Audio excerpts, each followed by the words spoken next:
So welcome everybody to the session. Today I'm going to conduct. So already you know this is the fourth class, and today we'll discuss a new topic. Already we finished working capital cycle, and in working capital cycle we learned how to calculate the cycle, and it has three components: ICP, DCP, and CDP. So এগুলি সম্পর্কে আমরা গত ক্লাসে আলাপ করেছি। তো আজকে কিছু প্রবলেম দেখবো যে কিভাবে এই সাইকেলগুলি ক্যালকুলেট করে। তো সেক্ষেত্রে তোমাদের সামনে কি বই আছে? বই আছে কার? জি স্যার বই আছে। আচ্ছা, তো সবাই কিছু ইনফরমেশন লিখো, আমি বলে দিচ্ছি বা লিখেও দিচ্ছি। আনসার কলম খাতা কলম নিয়ে নিই। খাতা কলম আছে তো সবার কাছে? তাই কি তার আনসার ওয়েট করতে হবে? আমি তো বসা আছি, দাঁড়াবো কিভাবে?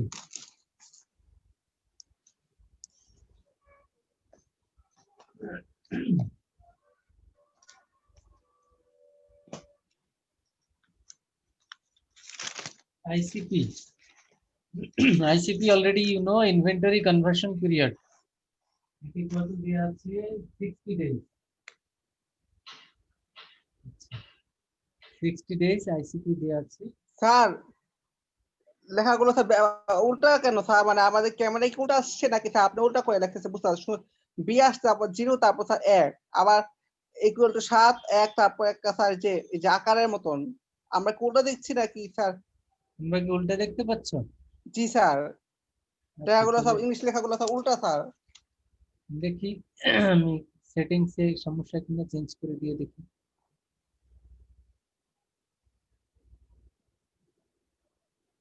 সবাই উল্টা দেখতেছো? আর কথা বলো না কেন? জি স্যার। আচ্ছা, এবার স্যার এখনো উল্টা, আরবিক লেখার মতো স্যার উল্টা আসতেছে সবকিছু। আমার এখানে তো ঠিক মতোই দেখাচ্ছে ICP 60।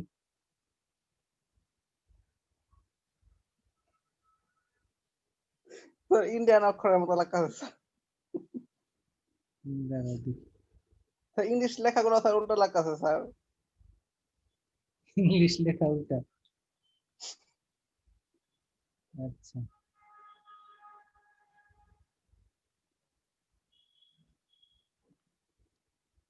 জি স্যার এখন ঠিক আছে। এবার ঠিক আছে?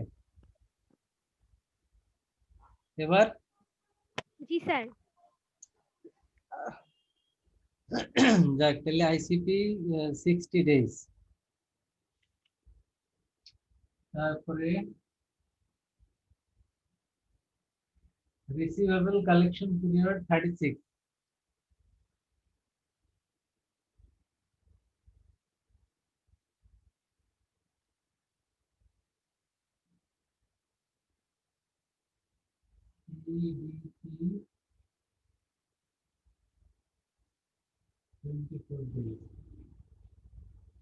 এগুলি গিভেন দেয়া আছে এগুলি।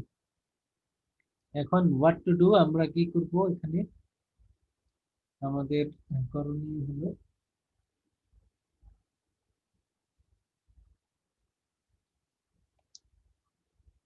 এক নাম্বার 1 রিকোয়ারমেন্ট। এক নম্বরে কি করব আমরা?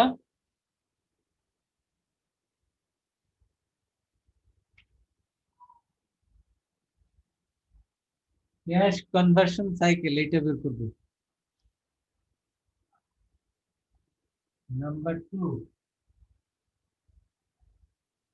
দুই নম্বরে কি করব?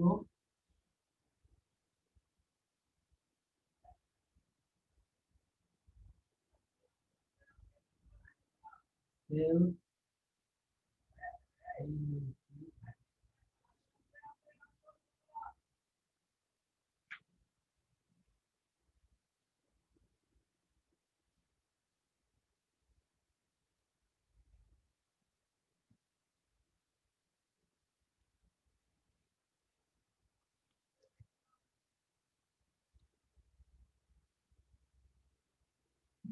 আচ্ছা, এই দুইটা আগে আমরা সলভ করি। দুইটা রিকোয়ারমেন্ট দিলাম, কি কি বললাম? যে একটা হলো আমাদের cash conversion cycle. Cash conversion cycle কিভাবে বের করে সেটা তো অলরেডি আমাদের জানা আছে। স্যার এআর এর পর কি লেখছে স্যার বোঝা যাচ্ছে না স্যার, আলো পড়ছে স্যার। এআর হলো তোমার কোশ্চেন মার্ক, এআর বের করতে হবে। এআর এর পর কিছু লেখছেন কি স্যার, মানে কিছু না না, আলো পড়ছে? এআর বের করতে হবে কোশ্চেন মার্ক। তো প্রথমে আমরা বের করব cash conversion cycle. Cash conversion cycle বের করার ফর্মুলা কি এর আগের ক্লাসে আমরা এটা শিখেছি। স্যার এটা 72 হবে স্যার, কোনটা? এই যে ক্যাশ কনভার্সন সাইকেল। আচ্ছা, আর কি বের করেছো?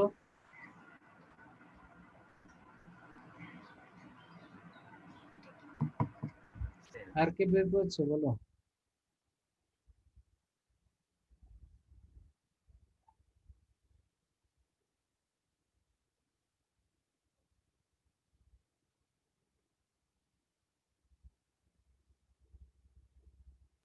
স্যার সেলস এর পরে কি লিখছেন বোঝা যায় না স্যার।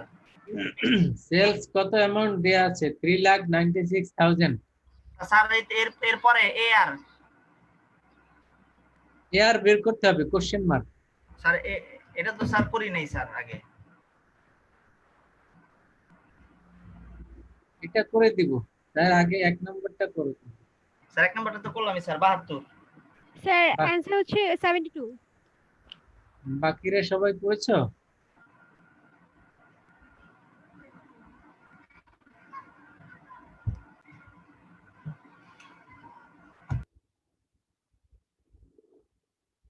এই সবাই করেছো? জি স্যার। আচ্ছা, তাহলে 72 আসে নাই বা বুঝো নাই কি আছে বলো? হ্যাঁ 72 আসছে স্যার, বুঝেছি। স্যার একটু বুঝাই দেন স্যার। আর আমার একটা ওই যে গত ক্লাসের একটা রিভিউ ক্লাস নিছিলেন, ওই রিভিউ ক্লাস স্যার আমি একাই খালি দেখছিলাম স্যার। আমার একটা কোশ্চেন আছে রিভিউ ক্লাসে স্যার। বলো। ওই আপনি আইসিপি দিছিলেন স্যার 30 আর ডিসিপি দিছিলেন স্যার 20। হ্যাঁ, আর সিডিপি স্যার 12। তাহলে 12টা আপনি কিভাবে দিলেন? আপনি তো বলছিলেন যে আইসিপি মানে ওই যে বাকিতে পণ্য নেওয়ার থেকে পণ্য ওই ওই প্রোডাকশনটা হলো আইসিপি, আর ওইটা ডেলিভারি দেয়া ক্যাশ আনা পর্যন্ত হলো ডিসিপি। সিডিপি তো স্যার বলছিলেন যে যখন টাকা নগদ পাইবেন। তো স্যার আপনি তো ডিসিপি তো দিছেন হলো স্যার 20 দিন পরে, তাহলে আপনি সিডিপি 12 দিনের মাথায় কিভাবে দিলেন? সিডিপি তো কাউন্ট হবে তোমার কেনার পর থেকে, যখন থেকে তুমি কিনলা। আজকে তুমি প্রোডাক্ট কিনলা, তখন থেকে তুমি কতদিন পরে পেমেন্ট করবে সেটা 12 দিন। আর এটা যেদিন কিনলা প্রোডাকশনও আবার ওই দিন শুরু হয়ে গেছে। না স্যার আমি বলতেছি যে ডিসিপি তো স্যার আপনি এই যে প্রোডাকশনটা এই প্রোডাক্টটা বিক্রি পর্যন্ত হলো ডিসিপি স্যার। তা আমি তো 20 দিনে বিক্রি করলাম, তা 12 দিনের মাথা টাকা কিভাবে দিলাম স্যার? কিভাবে দিয়েছি সেটা? জি স্যার। সেটা দিয়েছো তুমি, তোমার ক্যাশ ছিল বা লোন করে দিয়েছো? জি স্যার, এটা জানার জন্যই স্যার। তুমি আইদার লোন করে দিয়েছো অথবা তোমার ক্যাশ ছিল। জি স্যার, তার মানে আমি স্যার পণ্য বিক্রি করে দেই না, আমার ক্যাশ ক্যাপিটাল মূলধন থেকে দিছি স্যার। এখানে দুইটা বিষয়, যে এই যে তুমি কিনলা এটা কি বিজনেসের শুরু, ফার্স্ট টাইম কিনেছো কিনা, তাহলে একটা হিসাব। আর যদি হয় বিজনেস তোমার রানিং চলছে, তুমি আজকে প্রোডাক্ট কিনলে, তাহলে তো তুমি আগেও কিনেছিলে এবং তা আগেও প্রোডাকশন করেছিলে, তোমার তো হাতে আবার ক্যাশ আগে এসছে এবং সেখান থেকে তুমি দিয়েছো। ঠিক আছে? আর যদি এমন হয় যে এটা তোমার বিজনেসের স্টার্টিং, আগে তুমি কিনো নাই কখনো, এটাই ফার্স্ট টাইম তুমি কিনেছো, তাহলে ওই কোশ্চেনটা আসতে পারে যে আমি তো এটাই নতুন বিজনেস শুরু করলাম, এখন টাকা কই পাবো।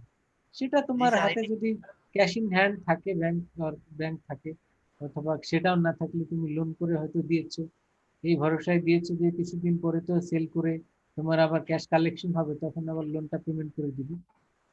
তো এটা এভাবে হতে পারে আর কি। জি স্যার, বলছি স্যার। তো আমরা এখানে 72 যে বের করলাম, এই 72 সবাই বুঝছে তো? কিভাবে জি বের স্যার। করলাম? একটু বুঝিয়ে দিন স্যার। এটার সাথে এটা অ্যাড করেছি আর এটা মাইনাস করেছি, তাই না? তাহলে 60 36 অ্যাড করলে কত হয়? জি স্যার। 96 থেকে 24 বাদ দিলে 72। 96 জি তাহলে এটা এটার সাথে এটা অ্যাড 72 করলাম জি স্যার আর এটা মাইনাস করলাম, মাইনাস করে আমাদের রেজাল্ট আসলো 72। এটা আশা করি জি সবার স্যার, কাছে clear। সত্য বলছি স্যার। তাহলে এবারে আমরা জি স্যার। দেখব যে এখানে তোমাকে সেলস বলে দিয়েছি, সেলস বলে দিয়েছি না, কত দেখা যাচ্ছে? 3,96,000। এখন তোমাকে আরেকটি কোশ্চেন করলো, এটি যদি সেলস হয় তাহলে তোমার অ্যাকাউন্ট রিসিভেবল কত? এখন অ্যাকাউন্ট রিসিভেবল বের করার জন্য এখানে আমাদের ফর্মুলা দরকার, সেটি কি? এই যে তিনটি কম্পোনেন্ট আছে এখানে, এই তিনটি বের করার আলাদা আলাদা ফর্মুলা আছে। আইসিপি কিভাবে বের করে, ডিসিপি কিভাবে বের করে, সিডিপি কিভাবে বের করে, এগুলি আলাদা আলাদা ফর্মুলা আছে, বইয়ের মধ্যে দেখবে। তো এখন অ্যাকাউন্ট রিসিভেবল বের করার জন্য অ্যাকাউন্ট রিসিভেবল এই তিনটা কম্পোনেন্টস এর মধ্যে কোন পার্টে আছে বলো তো? আমরা আইসিপির মধ্যে তো কিনলাম এবং প্রোডাকশন শেষ করলাম, তারপরে সেল করলাম এবং কালেকশন করলাম, আর কেনার পরে পেমেন্ট, এই তো তিনটে পার্ট। এর মধ্যে তোমার মানে রিসিভেবল কোন পার্টের মধ্যে আছে বলো তো? অ্যাকাউন্ট রিসিভেবল এই তিনটে পার্টের মধ্যে কোনটার মধ্যে আছে? তার আগে বলো অ্যাকাউন্ট রিসিভেবল মানে কি? স্যার পাওনাদার না, পাওনাদার হিসাব না নাকি? অ্যাকাউন্ট রিসিভেবল মানেটা কি এটা আগে বলো। স্যার পাওনাদার হিসাব নাকি?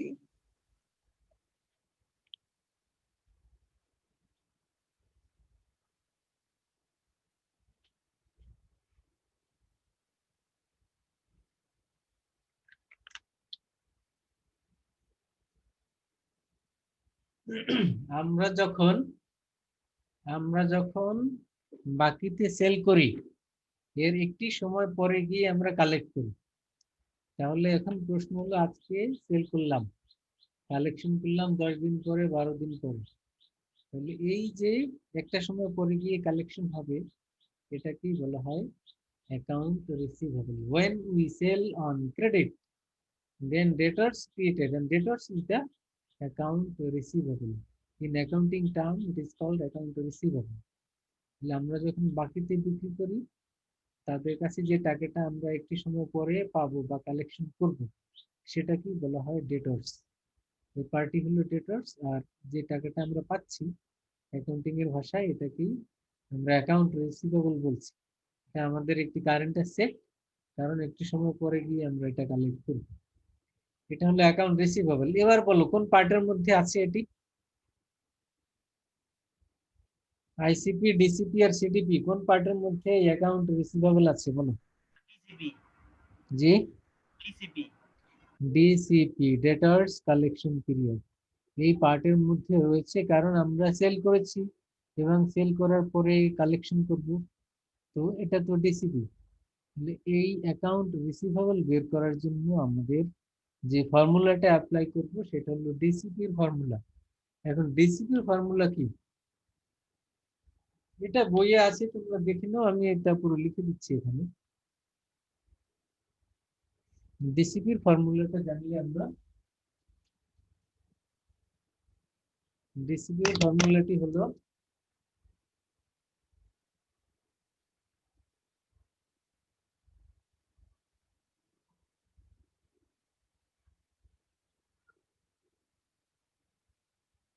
Account receivable divided by sales per day. Sales per day তো আর দেয়া থাকে না, এই জন্য সেলসকে আমরা 360 দিয়ে ডিভাইড করে দেখলাম।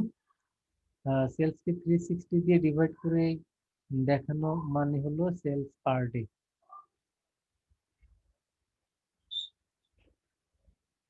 ঠিক আছে,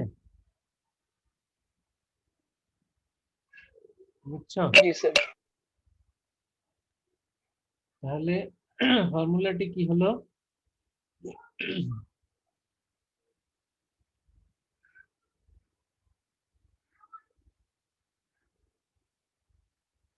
ফর্মুলা কি বলো? DCP equal to account receivable Account receivable hmm sale per day. Sir এখানে যে সেলসটা দেওয়া আছে এটা কি বাৎসরিক সেল নাকি প্রতিদিনের সেলস? সেলস মানে তো ইয়ারলি সেলস, আর পার ডে যেহেতু আমাদের ফর্মুলাতে দরকার, এই জন্য পার ডে তো আর দেয়া থাকে না স্টেটমেন্টে, এই জন্য আমরা ওটাকে 360 দিয়ে ডিভাইড করলাম। 360 দিয়ে কেন ডিভাইড করলাম? পার ডে সেলস কত সেটা জানার জন্য। ওকে, বুঝছো তো? জি স্যার। জি স্যার। তাহলে আমরা এই ফর্মুলায় বসাই এবার।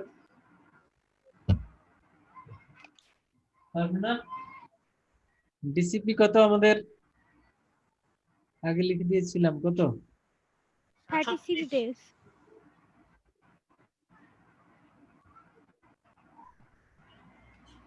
অ্যাকাউন্ট রিসিভেবল তো আমরা বের করব, এই জন্য অ্যাকাউন্ট রিসিভেবল লিখে রাখলাম। আর সেলস তো দেয়া আছে আমাদের 390 ডিভাইডেড বাই 360। তাহলে ওইটাকে ডিভাইড করে তারপরে তুমি অ্যাকাউন্ট রিসিভেবল কে লেফট হ্যান্ড সাইডে নিয়ে এসো, আর ওইটার সাথে মাল্টিপ্লাই করে দাও, রেজাল্ট বের হবে। তাহলে কত আসে?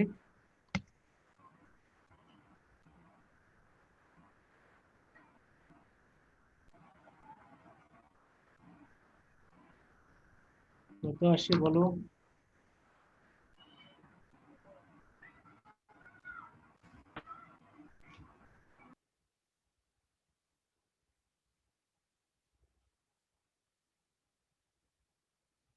রেজাল্ট বলো।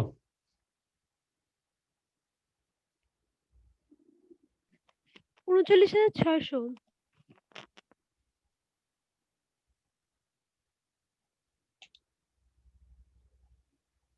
অ্যাকাউন্ট রিসিভেবল ওখান থেকে সেলস থেকে একটা জিরো কম দিলে যা হয়, তাই তো?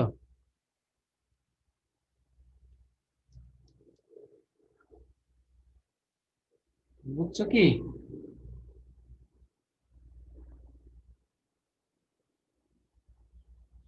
কি বুঝে না এবার বলো। এই 3960 স্যার, এটা মানে কি মানে কিভাবে হলো স্যার?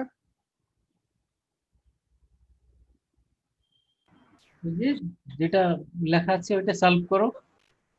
396 দাঁড়ান স্যার একটু। 396 এটাকে তুমি দুটো জিরো না 360 দিয়ে তিনটা জিরো? ডিভাইড করো। তিনটা জিরো না? এটাকে তুমি তিনটা জিরো 360 দিয়ে ডিভাইড করো, হ্যাঁ। ডিভাইড করে 36 এর সাথে মাল্টিপ্লাই করো। স্যার তাহলে আমি হয়ে যাবে। স্যার আমার তো আছে 1100 মাত্র। তো কিভাবে ডিভাইডটা করবো স্যার? মানে 39600 এর সাথে স্যার ভাগ 360। জি হ্যাঁ, হ্যাঁ, কিন্তু স্যার আমার কি আমার কি ক্যালকুলেটর কি হইছে নাকি? ওইটার সাথে 36 গুণ করলে তাহলে একুরেট আসবে। গুণ করবো না ভাগ করবো স্যার? 360 ডিভাইড যে করবে, অ্যানসারটা আসছে তারপরে 36 মাল্টিপ্লাই করবে। মাল্টিপ্লাই কি গুণ না স্যার এই নাকি? যে 39 জি স্যার 39,000 এটা কি ডেজ লিখতে হবে? 39,600 ডেজ। স্যার আপনি ক্যালকুলেটর না, এটা তো ক্যালকুলেশন ডলার। দেখা বুঝতে পারতাছি না স্যার আমি। এই তোমাদের সবার আসে না এটা? জি স্যার। না আসে।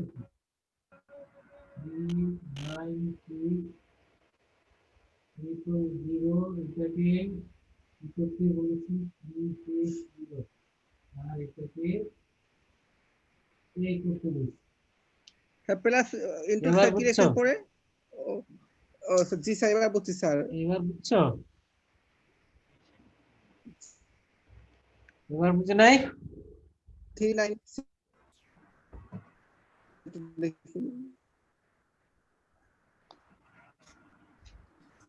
স্যার এবার ঠিক আছে? স্যার বুঝছি স্যার। 3 ইনটু 36 না স্যার 36 না স্যার? জি, তাহলে রেজাল্ট আসছে? না স্যার আরো পথে তো বুঝতে স্যার। গুণের পর কি 36 না স্যার? জি 36। কেন তুমি দেখতে পাচ্ছ না এই যে 36 ডে? জি স্যার, বুঝছি, তো বোধহয় একটু সন্দেহ দূর করলাম, ডাউট দূর করলাম। সন্দেহ কেন? তোমার ক্যালকুলেটরে কি হলো তাহলে? ক্যালকুলেটর কেউ কি আবার সাপে কাটলো নাকি? হ্যাঁ, স্যার ক্যালকুলেটর বাসা মেহমান আসে তো বাচ্চা স্যার টিপসে মনে হয়, এখন ও, উল্টা পাল্টা আসে খালি, এই জন্য স্যার। খুব সর্বনাশ, বাচ্চারাও তোমার ক্যালকুলেটর ধরে আর আবার। আর ওই যে ভিডিওতে স্যার যদি ক্যালকুলেটরটা দেখতেন আরিফের আছে কি তাই তো, আসলেই তো, তুমি তো এই যে ক্যালকুলেটর আমার দেখাও না। ক্যালকুলেটর আছে, এই যে স্যার, এই যে দেখুন স্যার, এই যে ক্যালকুলেটর, এই যে স্যার দেখছেন স্যার? ভালোই তো স্যার। স্যার আগে দেখছেন বলছিলেন সাইন্টিফিক ক্যালকুলেটর ক্যালকুলেটর লাগবে তো। স্যার, দেখা যাচ্ছে? হ্যাঁ, দেখলাম। সায়েন্টিফিক ক্যালকুলেটর তো স্যার, এই যে দেখেন স্যার ভালো মতন স্যার, যে জনি আস্তা কি লেখা আছে sir, digital calculator sir. Sir scientific আছে স্যার। ঠিক আছে, ঠিক এই আছে। ডিজিটাল ক্যালকুলেটর একমাত্র স্যার বিয়ের মধ্যে স্যার একমাত্র আমারই আছে স্যার, এছাড়া অন্য কারণে। তুমি তো বিয়ের একমাত্র, ক্যালকুলেটরও একমাত্র।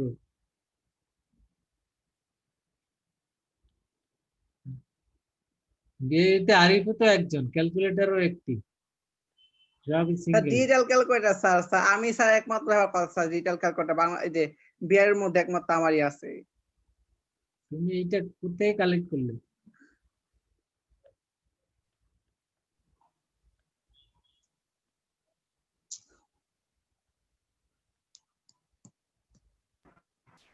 তাহলে তোমরা সবাই বুঝছো তো, তাই তো? তাহলে আমরা জি তিনটে স্যার। কম্পোনেন্টস যদি জানি, তাহলে আমরা ক্যাশ কনভার্সন সাইকেল বের করতে পারি। আজকে ইয়াকে দেখছি না, আরমান। আরমান কোথায়?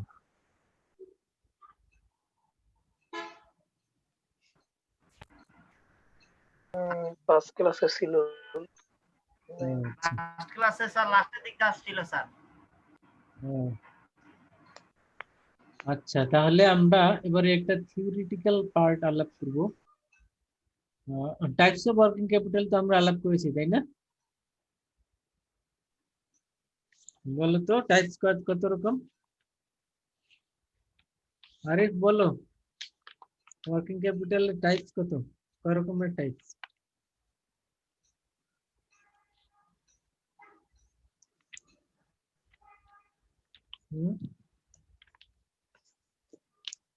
শুনতে পাচ্ছ?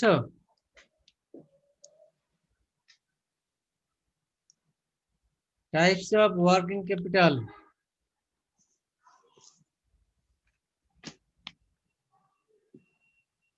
দুই ধরনের না তিন ধরনের? এবার বলো, দুইটা অপশন দিলাম। আরিফ? জি স্যার, বলুন স্যার। ওয়ার্কিং ক্যাপিটাল টাইপস কত ধরনের? স্যার দুই ধরনের স্যার। কি কি?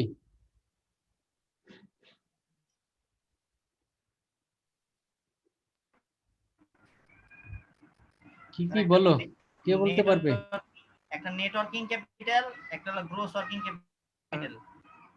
এটা তো টাইপস না, আর কে বলতে পারবে?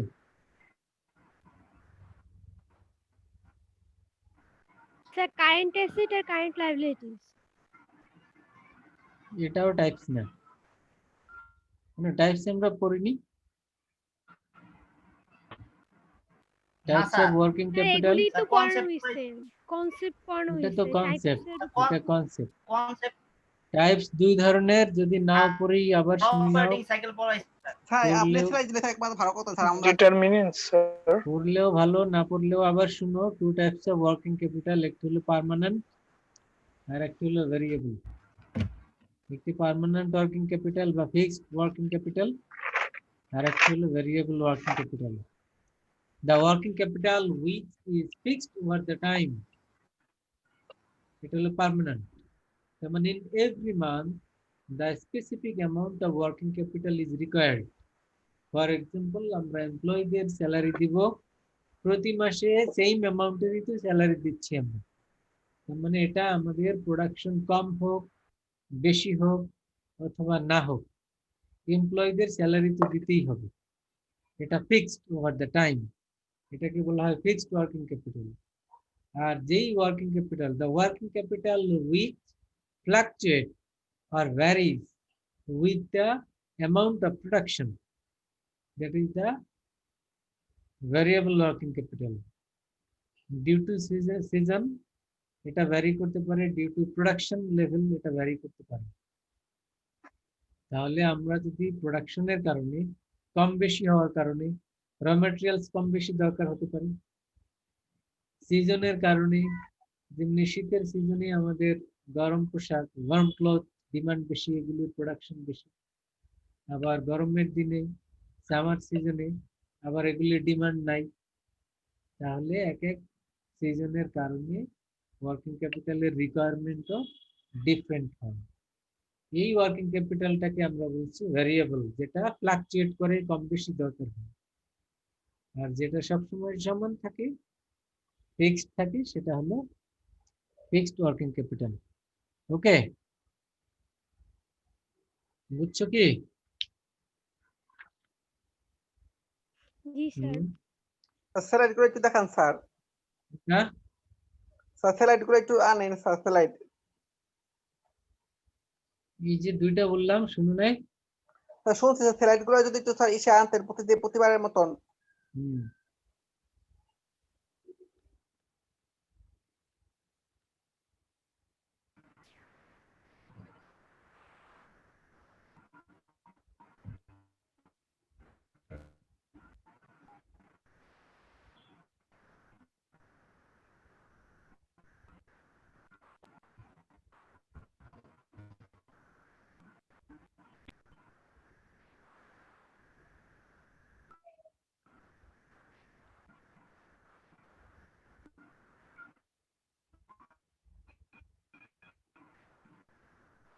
তাহলে দুই ধরনের টাইপস কি, নাম বলো।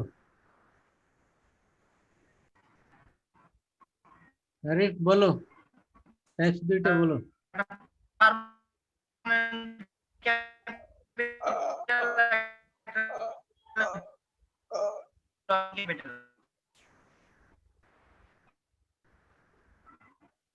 আরে বলছো?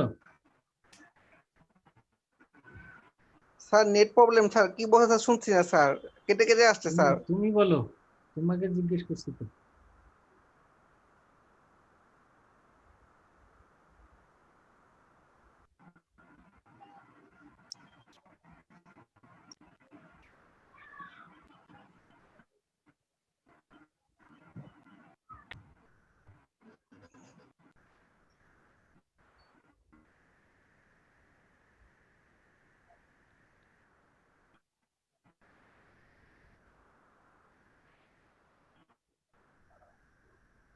পার্মানেন্ট এন্ড ভেরিয়েবল দেখতে পাচ্ছ?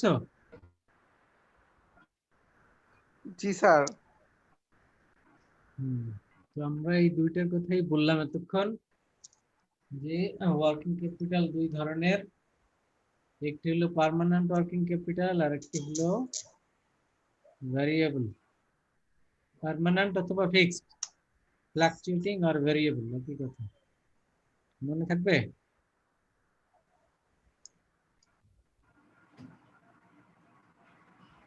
এখানে গ্রাফিক্যালি দেখানো আছে, এখানে আমরা দেখতে পাচ্ছি গ্রাফিক্যালি, দেখো যে এই যে আমাদের হরাইজন্টাল লাইন, এই হরাইজন্টাল লাইন ইন্ডিকেট করে এটা ফিক্সড, আর এটা যে আপস এন্ড ডাউনস, এটা ইন্ডিকেট করে কখনো বেশি দরকার হয়, কখনো কম দরকার হয়। বুঝছো?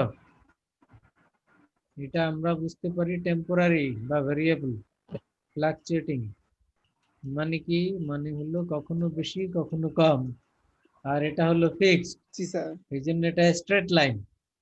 আর এর উপরেরটা কিন্তু দেখবে জিগজ্যাগ, এই যে আপস ডাউন, এটা হলো টেম্পোরারি আর ভেরিয়েবল আমরা যেটা বললাম। ক্লিয়ার?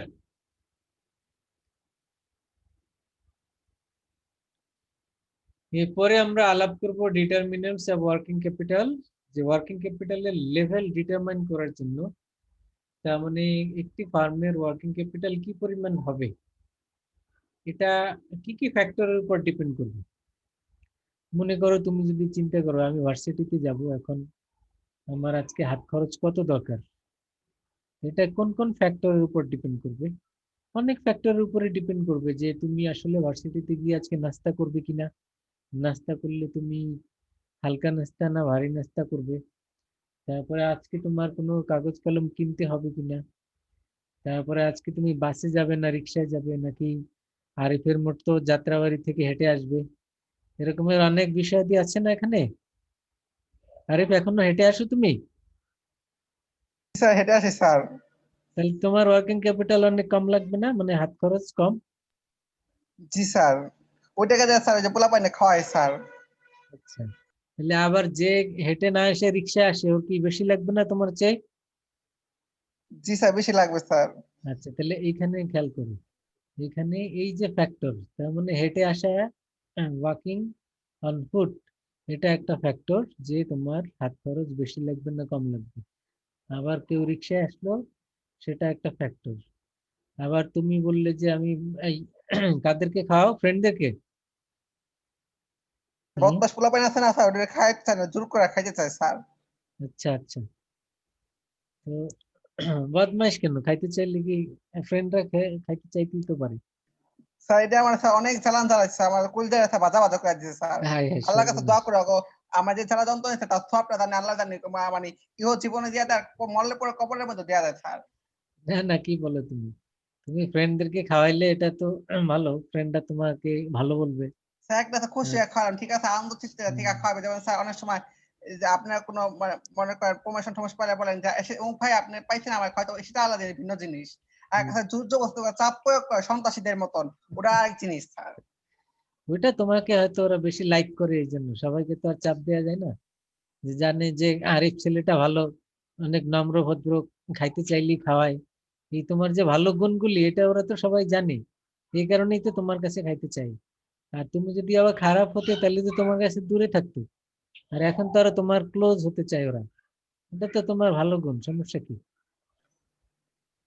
তো এই যে বিভিন্ন ফ্যাক্টরের কথা বললাম না, আবার যে মনে করো কেউ চিন্তা করলো যে না আমি বাসা থেকে সিএনজি ভাড়া করে ভার্সিটিতে আসবো, ওর তো আরো বেশি খরচ হবে।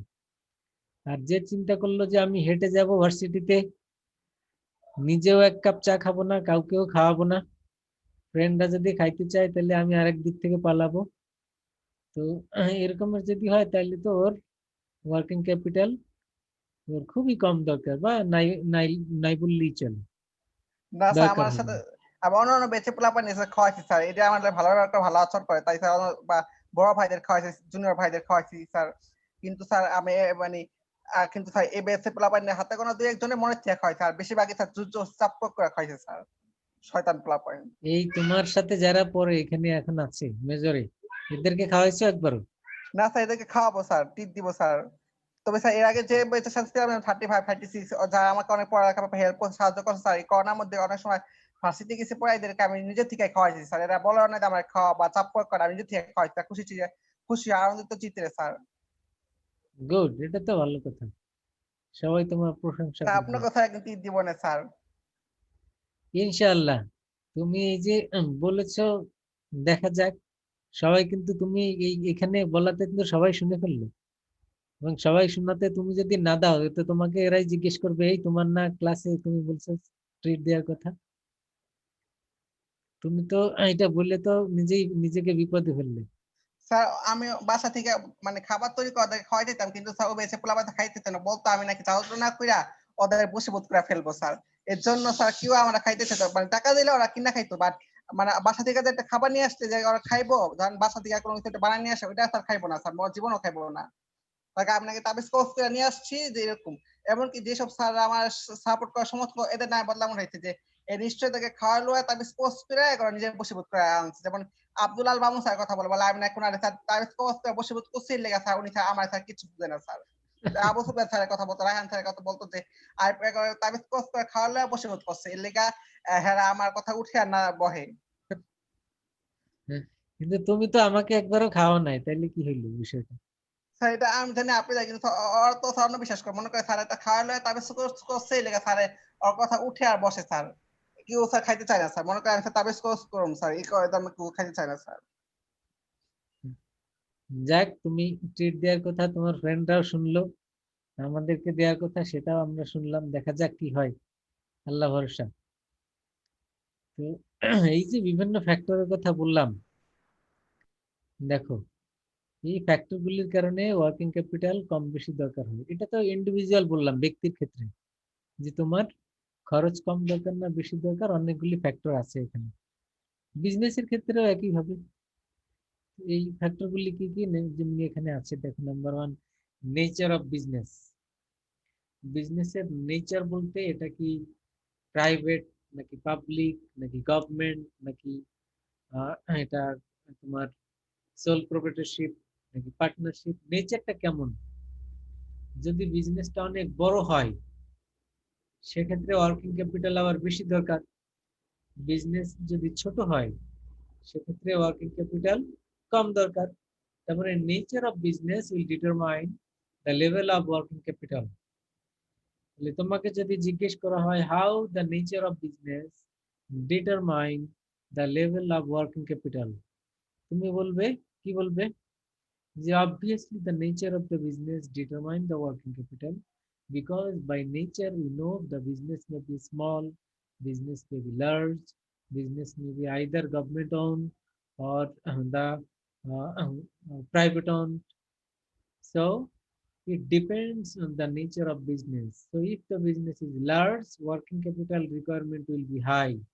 If it is a small business, working capital requirement will be low. If it is a state owned, মানে গভর্নমেন্ট owned যদি হয় সেক্ষেত্রে requirement will be low. If it is private owned, requirement will be high. তার মানে নেচারের উপরে এটা depend করবে যে কি ওয়ার্কিং ক্যাপিটাল দরকার। মনে করো এই যে ঢাকা ওয়াসার নাম শুনেছো না সবাই, নাম শুনেছো? জি স্যার, জি স্যার। এর কাজ কি? স্যার ওয়াসার কাজ হচ্ছে ওই যে স্যার মানুষের যে স্যার পানির লাইন সংযোগ দেয় স্যার, ওয়াটার সাপ্লাই। জি স্যার। তো এখন এই ওয়াটার সাপ্লাই এটা তো সে বাসায় বাসায় সাপ্লাই দেয়, কিন্তু এই পানিটা সে কোত্থেকে পায়? স্যার এটা তো এই ওই আপনি স্যার ওই যে নলকূপ, অনেক জায়গায় স্যার ওই যে কূপ খনন করে পানি ওই যে টিউবের মাধ্যমে দেয়, আবার অনেক জায়গায় স্যার ওই যে বুড়িগঙ্গার পানি রিফারিং করে দেয় স্যার, পার হাউসের মাধ্যমে স্যার। আচ্ছা, তাইলে এবারে তুমি বলো যে ধরে নিলাম তোমার নদী থেকে তুলে, তাহলে র মেটেরিয়ালস হলো, এখানে র মেটেরিয়ালস কি নদীর পানি, তাই না? সেটাকে রিফাইন করে সে সাপ্লাই দেয়। তাহলে এখন নদী থেকে পানি পাওয়ার জন্য ওর কি খরচ আছে? কিনতে হয় নদী থেকে? নদী থেকে কি পানি কিনতে হয়? স্যার পানি কিনতে হয় না, কিন্তু স্যার ওই যে লেবার কস্ট আছে স্যার। এটা তো মানে মানে ওয়াটার সাপ্লাই যে পাইপলাইন বসাতে হয় সেগুলি তো খরচ আছে। আর কিন্তু র মেটেরিয়ালস এর তো আর খরচ নাই, মানে পানির তো আর খরচ নেই, পানিটা নদী থেকে তুললে। আর যদি সে মাটির নিচ থেকে তুলে, যদি মাটির নিচ থেকে তুলে সেক্ষেত্রে তো আলাদা পার লিটারের খরচ নাই, সে হয়তো মেশিনারি ইউজ করে সেটা একবার খরচ হয়েছে, কিন্তু এখন যত পানি তুলবে সে এখন তো আর খরচ নেই, ইলেকট্রিসিটি বিল থাকতে পারে, এছাড়া তো আর নাই, হচ্ছে কি? তাহলে এবার দেখো নেচার অফ বিজনেস এর কারণে ওয়ার্কিং ক্যাপিটাল রিকোয়ারমেন্ট কম বেশি হচ্ছে। এটা স্টেট ওন্ড কোম্পানি হলে সে কিন্তু নদীর পানি তুলতে পারে। আর তুমি মনে করো চিন্তা করলে যে আমি পানির বিজনেস করব, তো এখন তুমি কিন্তু নদীর পানি তুলতে পারমিশন লাগবে তোমার, এটা তোমার পারমিশন নাই, এবং কেউ তোমাকে এই পারমিশন দিবে না যে আমি নদীর পানি দিয়ে বিজনেস করব। আবার তোমাকে এই পারমিশনও দিবে না যে আমি ডিপ টিউবওয়েল বসিয়ে সেই পানি দিয়ে বিজনেস করব। তাহলে তুমি যদি পানির বিজনেস করতে চাও, মনে করো পিউরিফাইড ওয়াটার, এটা জারে করে সাপ্লাই দেয় অনেক কোম্পানি আছে, ওরা পানি কোথায় পায় বলো?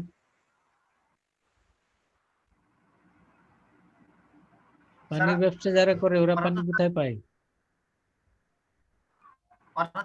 পানি যে সাপ্লাইয়ের মাধ্যমে কিনে নেয় স্যার সরকারের কাছ থেকে। তার মানে ওয়াসা থেকে ওরা কিনে, ওদের তো প্রতি লিটার হিসাবেই বিল দিতে হয়, তাই না? জি স্যার। তাহলে আমরা কি বুঝলাম, যে কোম্পানি স্টেট ওন্ড হওয়ার কারণে পানি কিনতে হয় না, ওরা পানি নিচ থেকে তুলে অথবা নদী থেকে তুলে।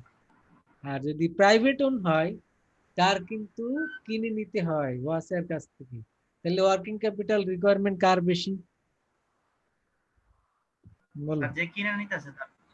মানে প্রাইভেট কোম্পানিগুলির। জি কিন্তু স্যার। ওয়াসার ওয়ার্কিং ক্যাপিটাল রিকোয়ারমেন্ট ওদের চেয়ে তুলনামূলক কম, কম। তাই না? জি স্যার। এটাই হলো নেচার অফ বিজনেস যেটা আমরা বললাম। এরপরে আসি আমরা মার্কেট এন্ড ডিমান্ড। তার মানে মার্কেটে যদি ডিমান্ড বেশি থাকে, মার্কেট এন্ড ডিমান্ড দুইটা বিষয়তে। মার্কেট বলতে যে অ্যাভেলেবল প্রোডাক্ট যেখান থেকে আমরা পাই, ডিমান্ড কম না বেশি তার উপর ডিপেন্ড করবে ওয়ার্কিং ক্যাপিটাল। তুমি যদি এখন চিন্তা করো যে শীতকাল আসছে, আমি এখন শীতের পোশাকের বিজনেস করব, তাহলে এখন মার্কেটে ডিমান্ড বাড়বে, তাহলে সেই অনুযায়ী তোমার ওয়ার্কিং ক্যাপিটাল রিকোয়ারমেন্ট বেশি দরকার। আবার শীত চলে যাবে, তোমার এর ডিমান্ডও কমে যাবে, মার্কেট থাকবে না। আবার আমরা কিছুদিন আগে কি দেখলাম যে যখন সামার ছিল, সামারে আমাদের অনেকেই আমের বিজনেস করেছে, করোনা ভাইরাস এই সিচুয়েশনে লকডাউনের মধ্যে আমের ব্যবসা করেছে না অনেকে? জি স্যার। এই যে ম্যাঙ্গো বিজনেস করলো, ওই সময় মার্কেট ছিল এবং ডিমান্ড ছিল, জি স্যার। এবং এই বিজনেস করার জন্য তার কিছু ওয়ার্কিং ক্যাপিটালও দরকার ছিল। এখন তো আর ওই বিজনেস নাই, মার্কেটও নাই, ডিমান্ডও নেই, তাহলে এখন তার ওই ওয়ার্কিং ক্যাপিটালও দরকার নেই। তাহলে কারণে market and demand that will determine the level of working capital. বুঝছো? জি স্যার।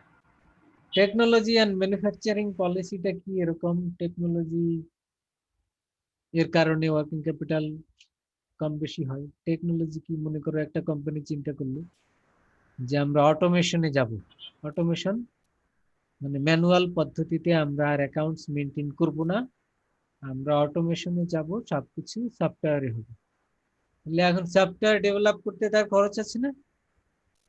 জি স্যার। অনেক খরচ আছে। যেমনি আমাদের মনে করো ইউনিভার্সিটির একটা ওয়েবসাইট আছে, সফটওয়্যার আছে, এখানে তোমরা অনেক সময় অনেক কিছু চাইলেও পাও না, নিজেদের অ্যাক্সেস নাই, তুমি নিজে ঢুকে তো আর দেখতে পারো না তোমার কত ক্রেডিট কমপ্লিট হয়েছে, তারপরে মনে করো তোমার সিজিপিএ কত, তারপরে তোমার এখন ডিউস কত, নিজে নিজে দেখতে পারো এগুলি? জি না স্যার। দেখতে পারো না। কিন্তু দেখার মতো সিস্টেমও করা যায়, তার মানে এর জন্য একটা সফটওয়্যার ডেভেলপ করতে হবে, তাই না? স্যার ভার্সিটির টাকা নাই স্যার এত। হ্যাঁ, এই তো এই সফটওয়্যার ডেভেলপ করতে এর 30-40 লাখ টাকা খরচ দরকার, যেখানে এই এই সুবিধাগুলি সবাই পাবে, স্টুডেন্টরা বাসায় বসে এগুলি করতে পারবে। এই ফ্যাসিলিটিস, তার মানে এটা হলো টেকনোলজি। তাই এখন এই টেকনোলজির কারণে দেখো ওয়ার্কিং ক্যাপিটাল রিকোয়ারমেন্ট কম বেশি দরকার হচ্ছে। তুমি যদি আপগ্রেড করতে চাও টেকনোলজি, তোমার খরচ বেশি, তার মানে ওয়ার্কিং ক্যাপিটাল বেশি দরকার। আবার তুমি যদি আপগ্রেড না করো, সেক্ষেত্রে ওয়ার্কিং ক্যাপিটাল রিকোয়ারমেন্ট কম দরকার। কথা বুঝছো? ম্যানুফ্যাকচারিং পলিসি বলতে একই রকম। ম্যানুফ্যাকচারিং পলিসির ক্ষেত্রে মানে প্রোডাকশন কিভাবে হবে, প্রোডাকশনের ক্ষেত্রে কি আমরা আপডেটেড টেকনোলজি ইউজ করব, মেশিনারি ইউজ করব, নাকি আমরা আগের সেকেলে অবসলিট এগুলি ইউজ করব, তার উপর ডিপেন্ড করবে ওয়ার্কিং ক্যাপিটাল কম বেশি। বুঝছো বিষয়টা? জি স্যার। এরকম স্যার কয়দিন আগে একটা ওই যে স্যার 3 টাকার চকলেট, ওটা 5 টাকা করছিল স্যার। ওই যে একটা প্লাস্টিকের ভিতরে চকলেটটা খাওয়ার পরে কামড় দিলে পরে চকলেটটা আর কি জ্বলে আর কি, এই 10-15 মিনিট জ্বলে থাকে। আচ্ছা, তো এখানে মানে এই যে নতুন টেকনোলজি নিয়ে আসলো, সেটা মিন করছো?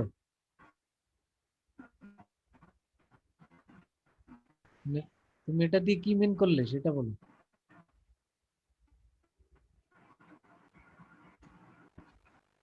স্যার এটা আমি মিন করলাম যে টেকনোলজির কারণে ও 3 টাকার জিনিসটা স্যার ও 5 টাকা বিক্রি করতে পারলো স্যার। এটা তো সে সেল করলো, কিন্তু তার এই কাজটা করার জন্য তার আলাদা একটা টেকনোলজি দরকার হয়েছে না? জি স্যার। এবং সেজন্য কিছু খরচও হয়েছে। সে খরচটা হয়তো সে বেশি দামে সেল করে আবার তুলতে পেরেছে, কিন্তু আগে তো তার খরচটা করতে হয়েছে। তো সেটা হলো আমাদের যে ম্যানুফ্যাকচারিং পলিসি অ্যান্ড টেকনোলজির কথা বললাম, যে এই কারণেও আমাদের ওয়ার্কিং ক্যাপিটাল কম বেশি দরকার হয়। তারপরে ক্রেডিট পলিসি। ক্রেডিট পলিসি হলো যে বাকিতে সেল করার বিষয়। তুমি যদি বাকিতে সেল করো তাহলে একরকম, বাকিতে কিনো তাহলে আরেক রকম। আর যদি ক্যাশে কিনতে চাও, ক্যাশে কিনতে চাইলে কি হবে, তোমার বেশি ক্যাশ দরকার, বাকিতে কিনলে এখন ক্যাশ দরকার নাই। তার মানে ক্রেডিট পলিসির উপর ডিপেন্ড করবে তোমার ওয়ার্কিং ক্যাপিটাল।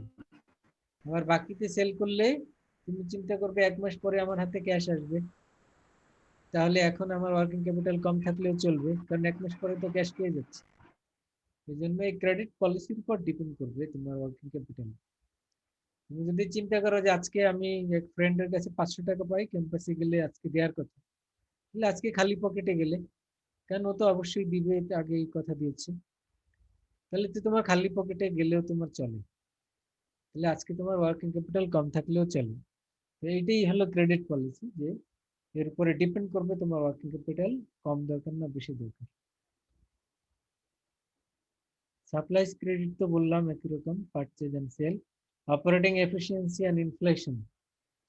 অপারেটিং এফিসিয়েন্সিটা কি, যদি তোমার employee and workers if they are efficient enough, তারা যদি স্কিলড লেবার হয়, এফিশিয়েন্টলি পারফর্ম করে, সেক্ষেত্রে আমরা দেখি ওয়ার্কিং ক্যাপিটাল কম হলেও চলে। কারণ কি, তাদের ইউনিট অফ প্রোডাকশন তখন বৃদ্ধি পাবে, অল্প সময়ে বেশি প্রোডাকশন করবে, তাহলে আমাদের ওয়ার্কিং ক্যাপিটাল লেভেলের রিকোয়ারমেন্টটা কমে আসবে। আবার যদি মানে লেবার যদি আনস্কিলড হয়, তখন তারা বেশি সময় নিবে, বেশি ইলেকট্রিসিটি খরচ করবে, তখন আবার আমাদের ওয়ার্কিং ক্যাপিটাল লেভেলটা বেশি দরকার হবে। এটা হলো অপারেটিং এফিসিয়েন্সির আলাদা ফ্যাক্টর। আর ইনফ্লেশন তো তোমরা সবাই বুঝো, বিকজ অফ প্রাইস হাইক, জিনিসপত্রের দাম বেড়ে যাওয়া, এটাই হলো ইনফ্লেশন। আর ইনফ্লেশনের কারণে আমরা দেখি র মেটেরিয়ালস এর দামও বেড়ে যেতে পারে, সেক্ষেত্রে আমাদের ওয়ার্কিং ক্যাপিটাল বেশি দরকার হবে। আর যখন র মেটেরিয়ালস এর দাম কমে যাবে, তখন আবার আমাদের হাতে ক্যাশ কম থাকলেও চলবে। তার মানে inflation is a factor that determine the level of working capital. বুঝছো কিনা ফ্যাক্টরগুলি, বুঝছো? তোমাকে জি যদি স্যার, ইনফ্লেশন। যদি জিজ্ঞেস করা হয় যে কোনো একটা পয়েন্ট, যে তুমি বলো how does inflation effect the level of working capital, explain করতে পারবে? বলো, কে পারবে? এইমাত্রই তো বললাম। জি স্যার, স্যার যখন ওই যে মূল্যস্ফীতি, পণ্যের মূল্যস্ফীতির দাম মূল্যস্ফীতি বেড়ে যায়, তখন স্যার ওই যে ওয়ার্কিং ক্যাপিটাল স্যার বেড়ে যায়। আর যখন ওই যে পণ্যের দাম ঠিক থাকে, তখন ওয়ার্কিং ক্যাপিটাল কম হলো হয়।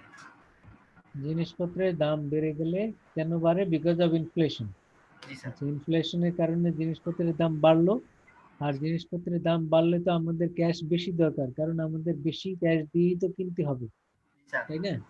জি স্যার। তার মানে ওয়ার্কিং ক্যাপিটালের লেভেলটাও তখন বেশি দরকার হয়। সবাই কি বুঝছো? তোমাকে এরকমের পয়েন্টগুলি অন বাই অন ভালো করে শিখবে, যাতে একটা পয়েন্ট কাউকে জিজ্ঞেস করলে সে ওই পয়েন্টটা এক্সপ্লেইন করতে পারো। পরীক্ষার সময় তো সবগুলি তো আর একসাথে জিজ্ঞেস করবে না, কাউকে হয়তো একটা জিজ্ঞেস করবে, সে ওটা বলবে।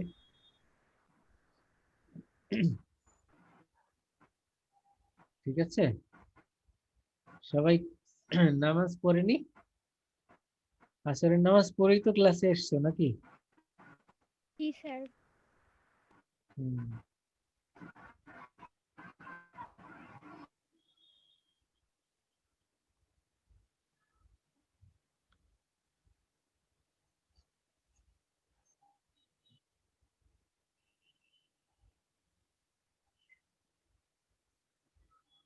এরপরে দেখো ইস্যুজ ইন ওয়ার্কিং ক্যাপিটাল। এখানে আমরা 3টা বিষয় জানবো। ইস্যুগুলি কি কি? 1 নাম্বার ইস্যু হলো current asset to fixed asset. Current asset এবং ফিক্সড অ্যাসেট রেশিওটা কেমন হবে, মানে কি পরিমাণ ফিক্সড অ্যাসেট থাকা উচিত, কি পরিমাণ কারেন্ট অ্যাসেট থাকা উচিত।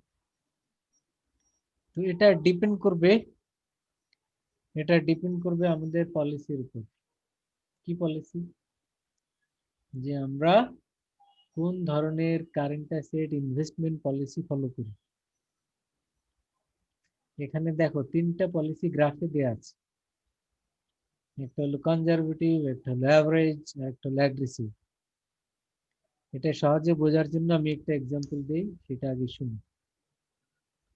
তুমি দেখবে তোমাদের ফ্রেন্ডদের মধ্যে যে ক্যাম্পাসে যখন যেতে একই ক্লাসের মধ্যে তো অনেকেই থাকে, এদের মধ্যে কেউ কেউ কি করে যে একা একা নাস্তা করে কাউকে খাওয়ায় না।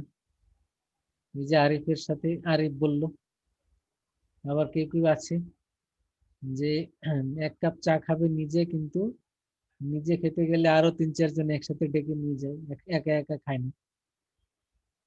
আবার কেউ কেউ আছে যে নিজেও খায় না, অপরকেও খাওয়ায় না। আর যদি খুব বেশি ক্ষুধা লাগে হয়তো কোনো এক ফাঁকে গিয়ে খেয়ে আসে, কেউ জানেও না। তো এখন এই যে বিভিন্ন ধরনের নেচারেরই তো মানুষ আছে, এই নেচারের উপরে ডিপেন্ড করে তার খরচের পরিমাণ। এখন যে মনে করো এরকম খুব এক্সট্রোভার্ট, একসাথে গ্রুপে চলে, অনেক বন্ধু বান্ধব আশেপাশে থাকে, এরকম কে আছো? শাওন না? হ্যাঁ, জি স্যার, আলহামদুলিল্লাহ স্যার। তাহলে তুমি অবভিয়াসলি তোমার অন্যদের থেকে তোমার খরচ একটু বেশি হবে না, যেহেতু তোমার আশেপাশে লোকজন নিয়ে যদি চলো তুমি। আর যে একা স্যার একা থাকে স্যার লিডার তো খরচ বেশি হয় স্যার। খরচ তো বেশি হবেই, স্বাভাবিক। জি স্যার। লিডার কাকে বলে বলো তো? নেতা। সেটা তো বাংলা শব্দ। স্যার যে 2-4-5 জনের নেতৃত্ব দিতে পারবে স্যার। নেতৃত্ব দেওয়ার কোয়ালিটি আছে, সেটা তো একটা quality. Leader is somebody who have some followers. এখন তুমি বলো যে আমার ফেসবুকে তো হাজার হাজার ফলোয়ার আছে, সেই ফলোয়ার না, সেই ফেসবুকের ফলোয়ারের কথা বলিনি। Leader is somebody who have some followers. Followers মানে সাথে চলে, তোমার কথা শুনে, তোমার কাছে জিজ্ঞেস করে ভাই কি করণীয়, কি করা যায়, এরকমের যাদের আছে তারাই তো লিডার। জি স্যার। বুঝছো? আর লিডার যে সবসময় শুধু political leader not necessary, business leader হতে পারে, সোশ্যাল লিডার হতে পারে। মানে পলিটিক্স না করলে যে লিডার হবে না, আবার সেটা না বিষয়। এটা মনে করো একজন বিজনেসম্যান, এই এলাকার অনেক বড় ব্যবসায়ী, আশেপাশের সকল ব্যবসায়ীরা তার কাছে যায়, পরামর্শ নেয় কি করণীয়, ভাই কি করব, একটা উপদেশ দেন, পরামর্শ দেন, তার মানে এরা হলো তার ফলোয়ার। তো এখন ওই ব্যক্তি তাহলে লিডার। তার মানে leader is somebody G who sir. Have some followers. আবার এটা মনে করো কোনো এলাকার, এটা কোনো রিলিজিয়াস ব্যক্তিও হতে পারে, তার অনেক ফলোয়ার, তার কথাগুলি ফলো করে অনেকে, তাহলে সে একজন লিডার। টিচারও হতে পারে, যে তার অনেক ফলোয়ার, তার কাছ থেকে উপদেশ নেয়, কোনো কি করবে এটা ওই টিচারকে অনেকে জিজ্ঞেস করে। তার মানে leader is somebody who have some follower. এখন লিডারের কি কি গুণাবলী, সেটা তো অনেক গুণাবলী আছে, কম আছে, কারো কম থাকবে, কারো বেশি থাকবে, সেগুলি তো আছে। এখন এই যে বললাম যে এর কিন্তু খরচ বেশি হবে। আবার যে একা একা সিঙ্গেল পার্সন একা একা চলে, বন্ধু নাই বান্ধব নাই, কেউ ফোন দিলেও ফোন রিসিভ করে না, ওর তো খরচই হবে না খুব একটা, হবে কি? হবে না। জি না স্যার। তাহলে এই যে নেচারের উপরে ডিপেন্ড করবে কিন্তু বিভিন্ন ধরনের খরচ। এখন একজন ফাইন্যান্সিয়াল ম্যানেজার, সে যখন বিজনেস অপারেট করে তখন তার মধ্যেও এরকমের নেচার থাকে। কেউ আছে চিন্তা করে, আচ্ছা আমার তো কখন কি ব্যবসায় আবার ক্রাইসিস, মানি ক্রাইসিস হয়, আগে থেকেই একটু বেশি বেশি ফান্ড হাতে রাখি, পকেটে রাখি বা ব্যাংকে রাখি, যাতে কোনো ক্রাইসিস হলে এটা ম্যানেজ করতে পারি। কেউ চিন্তা করবে যে আরে এত কিছু চিন্তা করার দরকার কি, শুধু শুধু পকেটে এত আইডল মানি রেখে ব্যাংকে রেখে দরকার। এটাকে ইনভেস্ট করে রাখি, যদি ক্রাইসিস হয়ে যায় কারো কাছ থেকে লোন নিয়ে নিব, ম্যানেজ করে ফেলবো। অনেক লোকজনই তো পরিচিত আছে, তো আশেপাশে যেহেতু এত লোক পরিচিত আছে, কাউকে চাইলেই তো দিবে, তো এটা নিয়ে এত টেনশনের কি আছে। কেউ হয়তো এভাবে চিন্তা করবে, কেউ চিন্তা করবে যে বিপদে পড়লে তো আমার হেল্প করার কেউ নাই, আশেপাশের লোকজনও পরিচিত খুব একটা নাই, তাহলে আগে থেকেই সেভ করে রাখা দরকার এবং সেই অনুযায়ী সে একটু বেশি ফান্ড ম্যানেজ করবে। তাহলে দেখো এই যে বিভিন্ন ধরনের চিন্তা ভাবনা, এ কারণে আবার তার ফান্ডের রিকোয়ারমেন্টও আবার কম বেশি। এখানে এই জন্য 3 ধরনের পলিসি দেখানো হয়েছে। কনজারভেটিভ পলিসি, কনজারভেটিভ পলিসি হলো যে রিল্যাক্স থাকতে চায়, সে বেশি পরিমাণ ফান্ড দরকার হয় তার, যে সব রকমের বিপদ আপদ চিন্তা করেই সে বেশি পরিমাণ ক্যাশ সে হাতে রাখতে চায়, কারণ নিজেই যাতে ম্যানেজ করতে পারে, কোনো ধরনের ঝামেলা না হয়, যে কার কাছে হাত পাতবো, ব্যাংকে যাব কিনা, ব্যাংক থেকে আবার পাবো কিনা, এই ধরনের কোনো রিস্কই সে যেতে চাচ্ছে না। তো এই ব্যক্তি হলো মূলত কনজারভেটিভ পলিসি ফলো করে। আবার অ্যাগ্রেসিভ, অ্যাগ্রেসিভ হলো যে আরে হাতে টাকা রাখার দরকার কি, কোনো বিপদ হলে তখন দেখে নিব, এটা হলো অ্যাগ্রেসিভ, মানে সে এত রিস্ক নিয়ে খুব একটা ভয় পায় না, বুঝছো? তো যে বিপদ হলে তখন এটা আমরা দেখবো বা এটা সমাধান করবো, এটা এখন টেনশন করার কিছু নেই, অ্যাগ্রেসিভ। আর অ্যাভারেজ, অ্যাভারেজ হলো যে সে এই দুইটার মাঝামাঝি চিন্তা করবে, যে এত বেশি আইডল ফান্ড আগে থেকে রেখে দিব সেটাও দরকার নাই, আবার যে 1 টাকাও পকেটে রাখবো না সেটাও দরকার নাই, যে কিছু রাখি তারপরে বাকিটা হয়তো সমস্যা হলে আমরা ম্যানেজ করতে পারবো, এটা হলো অ্যাভারেজ পলিসি। তো এখন যে কনজারভেটিভ পলিসি ফলো করে, এই ফার্মের কারেন্ট অ্যাসেট বেশি দরকার হবে, কারণ সে তো বেশি ফান্ড মেনটেন করে। আর যে অ্যাগ্রেসিভ পলিসি ফলো করে তার কম দরকার হবে, যে অ্যাভারেজ পলিসি ফলো করে তার অ্যাগ্রেসিভের চেয়ে একটু বেশি দরকার হবে। আর সে অনুযায়ী আবার ফিক্সড অ্যাসেট, তার মানে কারেন্ট অ্যাসেট এবং ফিক্সড অ্যাসেট মিলিত টোটাল অ্যাসেট, তাহলে যার কারেন্ট অ্যাসেট বেশি থাকবে তার ফিক্সড অ্যাসেট একটু কম থাকবে, আবার যার কারেন্ট অ্যাসেট কম থাকবে তার ফিক্সড অ্যাসেট একটু বেশি থাকবে। এই জন্য current asset fixed asset ratio, এটা ডিপেন্ড করবে এই 3 ধরনের পলিসির উপর। বিষয়টা বুঝছো কিনা?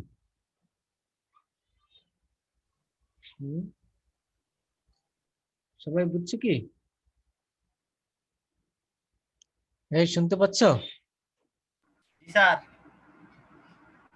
তাহলে আমরা এই যে 3টা পলিসি বললাম, এই 3টা পলিসি তো এখানে গ্রাফে দেখালাম, বইয়ের মধ্যে এগুলি আবার ডিসকাশন আছে, এটা বইয়ে ভালো করে পড়ে রাখবে, তো আর না বুঝলে হয়তো পরে আবার আমরা আলাপ করতে পারবো। আর পরের 2টা পয়েন্ট ওগুলিও গ্রাফিক্যালি আমরা, এটা আরো সময় লাগবে, আমরা পরের ক্লাসে শুরু করব, liquidity, profitability and risk return trade off আর কস্ট ট্রেড অফ, এগুলি আগামী ক্লাসে আলাপ করব। আজকে আজ যে পর্যন্ত পড়লাম, এই নিয়ে কোনো প্রশ্ন বা না বুঝলে বলতে পারো, কোনো কমেন্ট থাকলে বলতে পারো। স্যার নেক্সট যে রবিবার নাকি ক্লাস নেবেন স্যার, কখন নেবেন টাইমটা স্যার? হ্যাঁ, তাহলে রবিবার আমরা কখন নিলে ভালো হয়, 11টায় নাকি স্যার বিকালে? ক্লাস কি স্যার সোমবার, রুটিন তো স্যার সোমবার দিন, স্যার রবিবার দিনকে আপনি কি সোমবার এক্সট্রা তো ক্লাস নেবেন আছি, স্যার? সোমবার তো আছি, রবিবার দিন 11টাই ভালো হইব স্যার। তাহলে আমরা 11টার দিকে ইয়ে করব, সকালেই আমি তোমাদেরকে লিংক দিয়ে দিব, কনফার্ম করব, টাইম বলে দিব। স্যার 11টার দিকে ক্লাস রবিবার না? যদি অ্যারাউন্ড 11টায়, তো আগে পরে হয়তো হলে সেটা আমি ওই সময় কনফার্ম করব, তো স্যার ধরে রাখো 11টায় স্যার রবিবার দিন 11টায় স্যার। ইনশাআল্লাহ। আর সোমবারের ক্লাস মঙ্গলবারে সেটা তো আছি, এটা এক্সট্রা। ওকে, জি স্যার। কারণ রোববারে দিলাম, কারণ তো ওই দিন তো আর তোমাদের শিডিউল ক্লাস নাই, এই কারণে।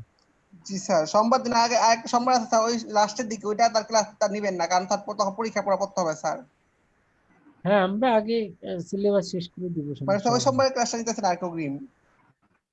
গতকাল তো নেই সেটা। ওকে ইনশাআল্লাহ, তাহলে আর কোনো কোশ্চেন না থাকলে আমরা শেষ করতে চাই। স্যার কোশ্চেন নাই স্যার স্যার। আসসালামু আলাইকুম। স্যার ওকে, আসসালামু তাহলে আলাইকুম। ওয়ালাইকুম আসসালাম। স্যার লিপ নিব? হ্যাঁ, আজকের মতো শেষ করছি, আসসালামু আলাইকুম।